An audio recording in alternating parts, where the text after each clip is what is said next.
Kesi ya uhaini inayomkabili mwenyekiti wa Chama cha Demokrasia na Maendeleo, Chadema, Tundu Lissu, iliyotarajiwa kuendelea leo Jumatatu Novemba 10, 2025, imeahirishwa na sasa itasikilizwa tena siku ya Jumatano Novemba 12 mwaka huu.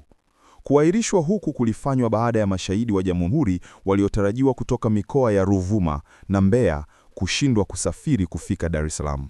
Wakili wa serikali mkuu, Thawabu Issa, alieleza mahakama kwamba mashahidi hao walishindwa kufika kutokana na hali ya kutokuwa na utulivu iliyoripotiwa katika baadhi ya maeneo ya jiji hilo. Akitoa ombi la kuahirisha kesi hiyo kwa mujibu wa kifungu cha 302A cha sheria ya mwenendo wa makosa ya jinai, wakili Issa alitaka kesi iahirishwe kwa siku 14. Hata hivyo, mahakama chini ya Jaji Danstan Ndunguru haikukubali ombi hilo la muda mrefu, na badala yake iliamua kwamba shauri hilo litaendelea muda mfupi zaidi, yaani siku ya Jumatano wiki hii. Je, una maoni gani? Kwa habari zaidi, usikose kutufuatilia. Hii ni Swahili Time, Dunia Darubini.